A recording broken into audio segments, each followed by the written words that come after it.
Hi guys, this is Mrs. Terry. Okay, so today we're going to go over Chapter 11, Lesson 2, Debit and Credit Cards. So the first thing I want you to do is go ahead and draw yourself the Venn diagram.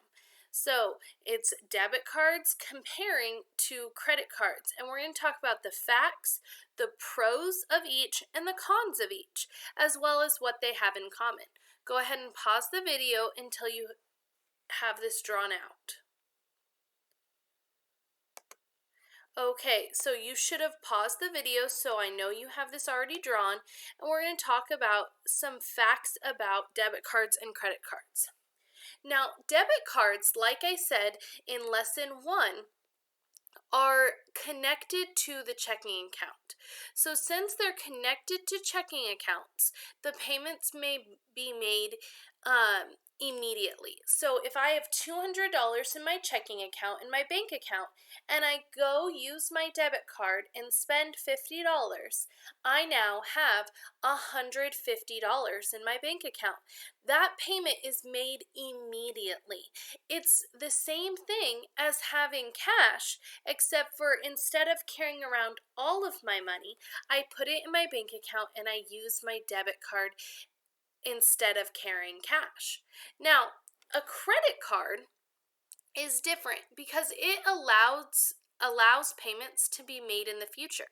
So if I have $200 in my bank account and I spend $50 using my credit card, I still have $200 in my bank account. I just have a bill at the end of the month for $50. So the money does not get taken out of my bank account immediately like it does a debit card. I pay it later like a bill. The spending limit means that you're going to get, every person gets a spending limit. Some people's credit card spending limits are $200, $500, $1,000. There's a different spending limit, so that way, hey, you can spend $200 this month, and then there's a bill at the end of the month that's going to be for however much of that $200 you spent. They're not going to give you a huge spending limit if they don't think that you're going to be able to pay that back. So, what they have in common is they're both used to gain credit. They're both used to make purchases. So you use them to buy things. That's what they have in common. But there are different pros and cons for each. Now, a pro for the debit card is you're only spending money you actually have. You're spending the $200 that you have. As well as you can get cash back and go to an ATM and take money out of your checking account. Now, a pro with the credit cards is you gain credit for credit score. So, you are gaining credit for your credit score. So, if you're using your credit card wisely, right? You're using your credit card and then you're paying your bills off at the end of every month. You use your credit card again, you pay your bills off at the end of the month. What it does is it grades you on your trustworthiness. And your trustworthiness is your credit score. And we're going to talk about that more in a couple lessons. But your credit score is a grade for how trustworthy you are using other people's monies through loans, through credit cards, etc. So you can gain credit, which is really important because you need a good credit score, a good grade to be able to qualify for loans for a house or for a car or different things. Now let's talk about some cons. So, a con of a debit card is you don't get any credit for your credit score. So, if you want to buy a house later on, they're not going to say, if you only use debit cards, you're going to be gaining no credit for your credit score. So you're not going to be getting a grade that says you're doing good or bad with borrowing credit. As well as there's overdrafts. So let's say I have $200 in my account, and then my car breaks down and I have a $250 bill to pay the mechanic. That means that if I use my debit card, I owe the bank $50. But the bank's not going to say, okay, you just owe me $50. They're going to say, you owe me $50 and here's a $30 fee for overdrafting. My bank does it where, let's say I overdraft by going, when I go to Walmart, I spend more money than I have in my account, and then I go get gas, and then I go to Sonic. I overdraft 3 times, so that's three $30 payments. So now, let's say I only overdrafted $15 out of my account. They don't care. I still owe $90 in fees. So that's one thing when you decide what bank to go with, you're going to ask them, well, what's your overdraft policy? To know how much, because some banks are only $15, some are $20, some are $30. So that's something. But overdraft fees can be really expensive. Now let's talk about the cons of credit cards. Potential debt. Just because you have a credit card does not mean you will go in debt, but a lot of people in the United States and over the world get into lots of credit card debt, where the credit card company will say, hey, here's a spending limit of $5,000. And then you go spend all $5,000 on your credit card, and then you can't pay the credit card back. That overpaying, you owe them $5,000, the credit card company, but you don't have $5,000. It's not free money, and now you owe, and now you're in debt. As well as you're gonna have to pay an interest fee. So if you pay your credit card bill in full at the end of every month, you don't have to pay in any interest. But let's say I put $100 on my credit card and I pay off $75 at the end of the month. And I'm like, no big deal. Next month when I get paid, I'll pay the remaining $25. On that $25, I'm going to have to pay interest. So maybe it's an extra $5 interest fee. Maybe it's $2. Maybe it's $10. Those are things that you really want to pay attention to, is interest fees. If you're in pre-AP, you've already learned about interest, but if you're in regular, you're going to learn about interest in 7th grade. And a pro is you can gain credit for credit score, but a con is you can negatively affect your credit score. So your grade for how trustworthy you are goes up or down. If you make payments on time, it goes up. If you make late payments or you hold on to a lot of debt, that means your credit score goes down. Make sure you pause the video if you don't have it, all of this written down. Okay, so now I'm going to show you a debit card and a credit card. So a debit card, usually it has whatever, like it will say Chase or Wells Fargo or any Bank of America, whatever bank. Same thing, sometimes it will say a bank name, sometimes it won't for the credit cards. So they look the exact same. They can both have chips. Almost all cards have chips now. A very few don't, but this one could have a chip too. And the only difference between them is one says debit and the other does not. So when I was a cashier, I knew, hey, this person is paying with a debit, and hey, this person is using a credit card. I could tell which was which based on if it said debit on the corner. Or if it didn't, I know, hey, they're paying with a credit card. They're going to have to pay this back later. So, debit cards and credit cards, it's not that one is better than another. It's that they both have pros and cons, and you need to be able to use both of them responsibly. So we're going to teach you about them so that way you can learn to use them responsibly. My advice to you is you should go ask your parents, hey, do you have credit cards? How do you use your credit cards? And ask your parents. Maybe they have good advice and they can tell you exactly what they do that's really good. And maybe they're even going to tell you, hey, I struggled with credit cards, or maybe I still do struggle with credit cards, and I don't want you to get into that debt. So talk to your parents and see if they have any good advice. One thing I am going to note is a debit card. A lot of you will get one in high school, right? You're able to have one under 18. A credit card, you must be 18 or older to receive a credit card. Okay, so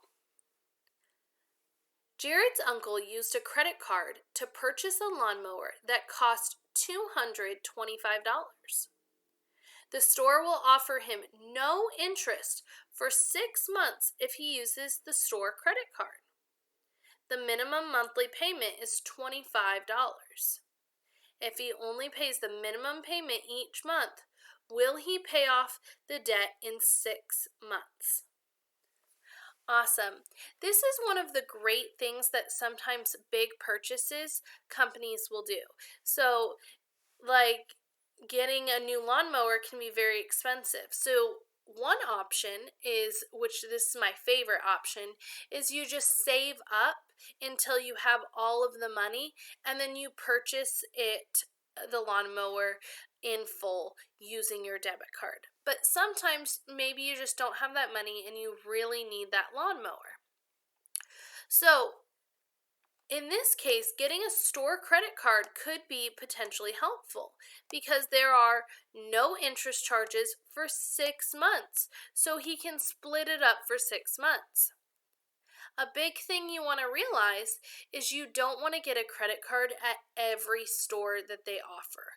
You really want to make sure that you're only getting store credit cards where you're going to shop at regularly, and you don't open up all the credit cards you can. That's one thing I'm going to talk to you about. So now let's see. So $225 in 6 months. So $225 divided by 6, he should be paying $37.50 each month to be able to pay it off in full at the end.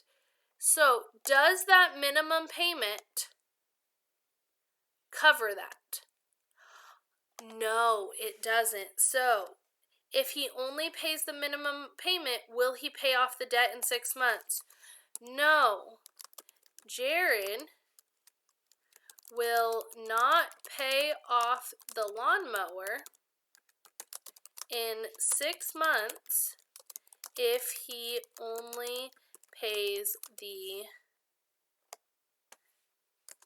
minimum payment. Let's see. 6 times 25 is 150. So that means he would still owe $75. Jared should pay $37.50 each month to pay off the lawnmower in full. Okay, so now what happens if he does not? If he only pays that $25 a month, he's going to have to pay interest on the $75. Or depending on how the credit card statement is, he might have to pay interest on the full $225. So he would still owe $75 and have to pay interest. So you really want to make sure those credit card companies, they're not there to help you. They're there to make money. So you want to really make sure they say, oh, only pay $25 every month. But really, you need to be paying more than $25. Okay, so Anna needs to pay a fee to participate in a soccer league. The fee is $25. She has $122.50 in her checking account. Should she pay with a credit card or with a debit card? So the first thing I look at is soccer a necessity or is it an extra fun thing? So soccer's an extra fun thing. So the risk of going in debt for something that's extra and fun is really not worth it to me. So I'm not going to go into debt over that. So I know that I don't want to go into debt over that, so I'm going to use my checking account. Now I'm going to look, do I have enough money in my checking account to pay $25? Yeah, I do. So if Anna uses her debit card, the amount will be immediately removed from her checking account, but she will not have to pay an interest fee. If she uses a credit card, she may have to pay interest, but her checking account is not immediately affected. And so I'm going to add, I suggest using a debit card because she has the money and the risk of debt for soccer is not worth it. Okay, so I really try not to use my credit cards for things like soccer, things that are non-necessities. Number 2, Eileen needs to purchase a new refrigerator that costs $1,100. The store offers no interest if she uses the store credit card. Ooh, no interest, store credit card. So maybe the balance is paid within 6 months. She has $1,200 in her checking account. Compare the advantages and disadvantages to using either a debit or a credit card. Okay, so looking at getting a credit card, one thing I have to think of is, do I want to open a credit card with this company? If it's somewhere I'll never go buy anything again, then maybe I don't want to open a credit card with them. But I will have 6 months to pay it off, and I do think a refrigerator is necessary, and it's a pretty big purchase. I don't buy things that cost $1,000 very often. So I know it's a big purchase. So if I was paying it off every month for 6 months, let's see, 1,100 divided by 6, $183 a month. That sounds way more doable than 1,100. But what I need to make sure is that I pay it off within 6 months. If I don't pay it off within 6 months, I'm going to have a lot of interest. So I'm going to need to make sure that I really work hard in paying it off. Because what if the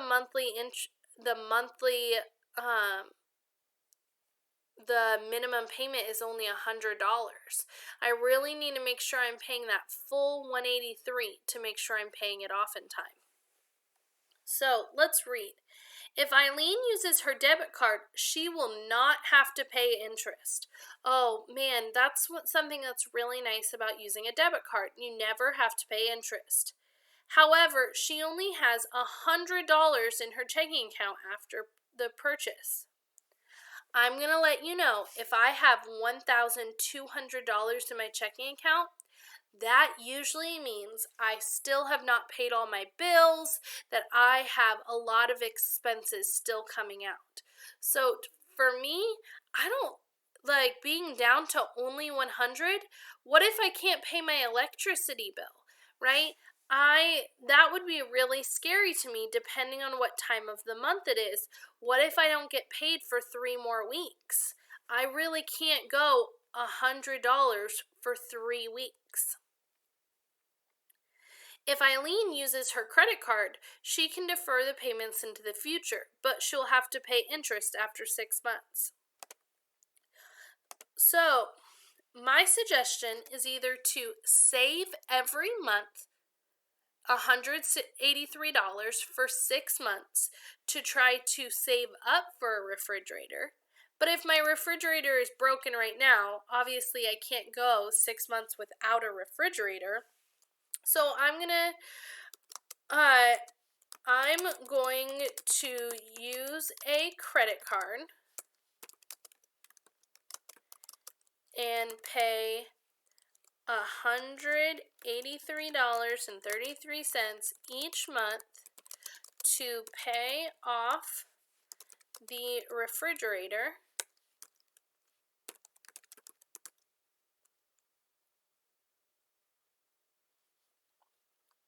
in 6 months without paying interest.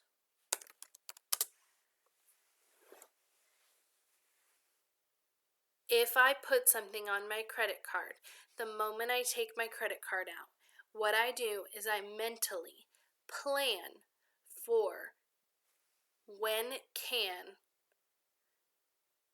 can I pay this off? Am I paying it off in full every month? How long is it going to take me to pay off? How much interest am I going to pay on it?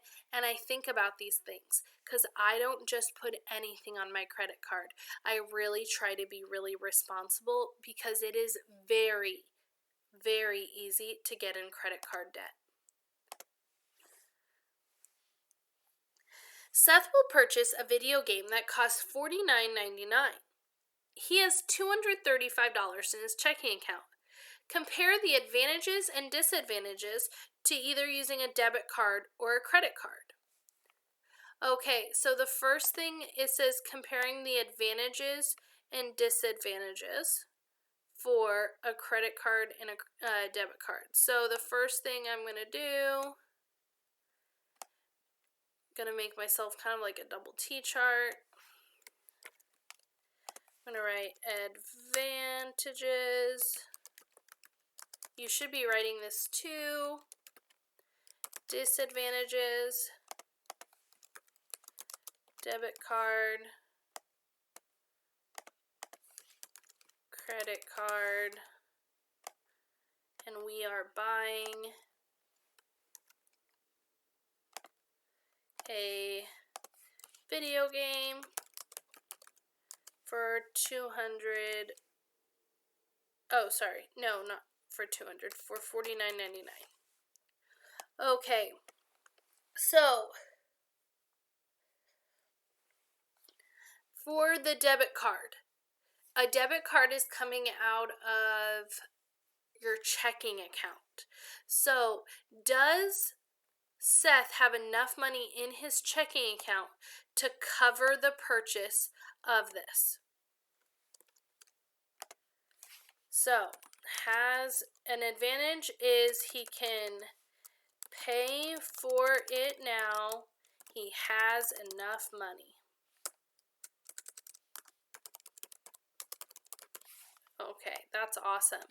So he has enough money in his account now, he can pay for it. Now a disadvantage is he won't have that money later in the month to pay for items. So if he has a $150 electricity bill, plus he has to buy groceries, plus the video game, let's see how that would work. So let's say he has $150 plus $65 in groceries, plus he buys the video game. Nope, he overdrafted. He owes money. So he won't have that money later in the month to pay for items. So if he has any bills coming out, that means that he might overdraft. Okay, so an advantage of the credit card is we can pay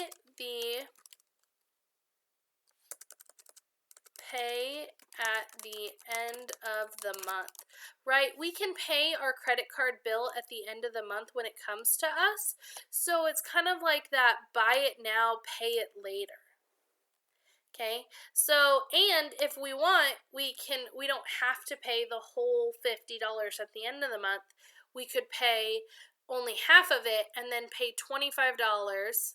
Oh wait, plus interest if we wait a month. So a disadvantage is this is a non-necessity. So it is the potential, so you might get into debt over a non-necessity. So the and then you would have to pay interest. I don't pay interest for small things like video games. Do I need the video game? No. Do I want the video game? Yes. Can I go to my friend's house and play it there? Yes. So, now, would I, personally, if I was Seth, would I suggest he pays for the debit card or with a debit card or a credit card? I'm going to say Seth should use his debit card. Video games are small purchases that should not cause debt. So, people who buy a lot of little things they don't need and get into debt, that's ridiculous, right? You don't need to get into debt for that.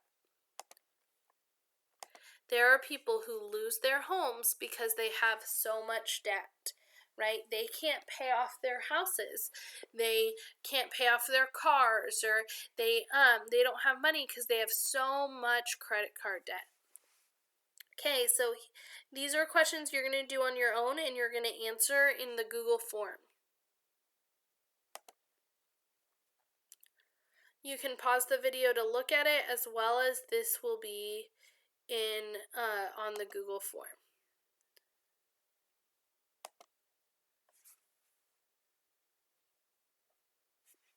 Okay.